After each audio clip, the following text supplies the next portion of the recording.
a Taylor Swift or I don't even know who, but a scientist? That's kind of weird, right? Does that feel weird to you, or are you so used to it now? Because you've been teaching. Traditional upbringing, 2 parents at home. I got a sister 3 years older than me. We'd sit around the dinner table every night. TV was off. It's a pretty wholesome environment for the most part. I was fortunate in that. Was there pressure to make something of yourself? No, I think early on they were worried about me because I was obsessive about learning. So when I was like 6, I'd spend all my time in, pet stores, cataloging all the fish. I was obsessed with medieval weapons. So this skateboard sponsor, mostly out of sympathy. Like I said, it wasn't very good. Yeah. I was like, hey, you gotta help me out. I'll never forget what he said. Steve Rudy, who's a great guy, I'm still in touch with him, said to me, he goes, man, I can barely take care of myself. And he goes, and guess what?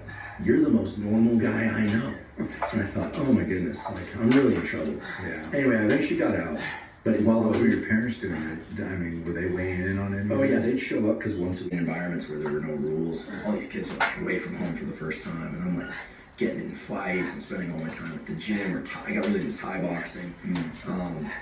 I was just a complete knucklehead, right? And she and I would split up, get back together. Anyone she dated, I'd get into fights. And we was just a mess, right? And at the end of my senior year, I actually got into enough trouble that I was banned from going within a 200-yard radius of the dormitories. So I was like, look, this isn't working. I'm gonna move home. So I moved. It was fun to have at a party because it was gonna be a fight, or we get mattresses up on the roof and set them on fire and then jump onto them. Like I was just a crazy guy. That was wild. Before there was Jackass, there was like everybody was doing that anyway. Crazy stuff. So that letter was really about like enough is enough. And actually looking back, I realized just now, that was me parenting myself. I'm like, I'm gonna be a good parent to myself because no one else can control me. My parents might have tried.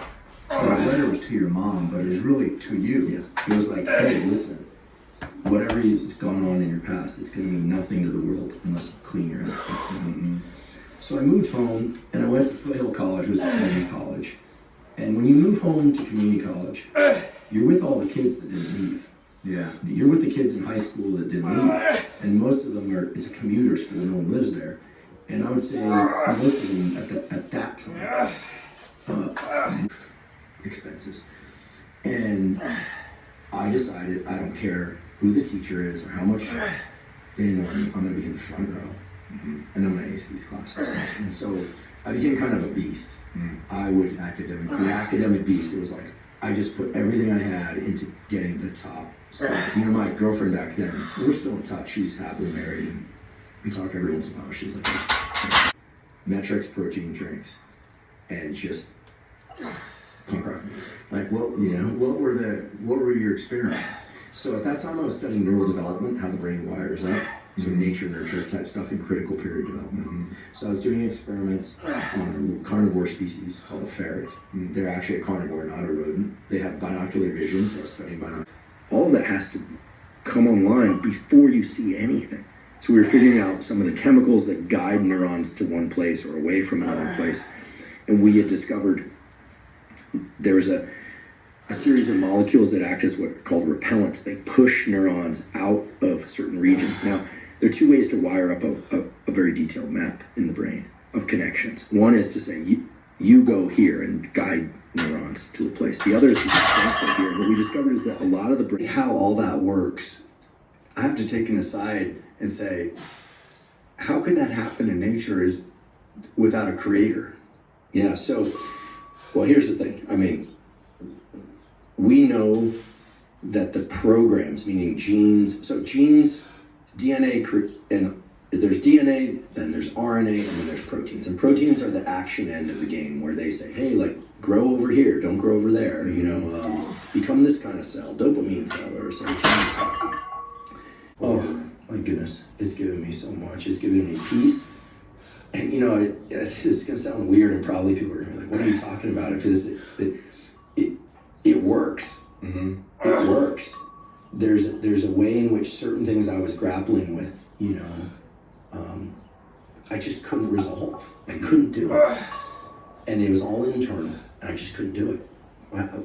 How were you trying to resolve these things? Like, have an answer. Yeah, discipline myself. I was super. Yeah, it's consistent work, and then all of a sudden, like things come up, and you're like, oh my goodness, I can't believe it. That makes so much sense.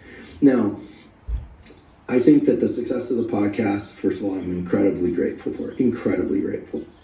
But in many ways, I'm doing exactly what I was doing when I was that 6, 7, 8, 9-year-old kid. I'm learning and sharing. So it was always in me, and it always felt like this energy, this thing, like it's like, how did I end up like this? How come all the other kids like don't have this? And how come sometimes it feels like a little bit of a, not a curse, but kind of a burden, like what do I do with this? And the deep satisfaction for me comes from acknowledging this is me, I've always been this way, it's not gonna change. And that it's not coming from me, it's coming through me. Right. And I just wanna do right by it. And I think we talked a little bit. It's a gift, and you're honoring your gift. That's right. Essentially. Yes. Well, and I feel like if we're honoring our gifts, we're rewarded. Absolutely. And I think one of the biggest rewards recently comes from. And what I saw from you was this. Thank you. Thank you. I truly believe you do feel blessed. It's not just lip service. Because I saw it. But I saw these people looking, and they want to put you up like on an altar, you know, and that probably feels odd. But to me, your personality, your mindset, or where you are allows you to be like, thank you. I'm a conduit. I've been blessed with this. I'm sharing it. And it feels very genuine to me after seeing it and hearing it and spending time with you. Yeah, I mean, I don't know. It makes me feel good.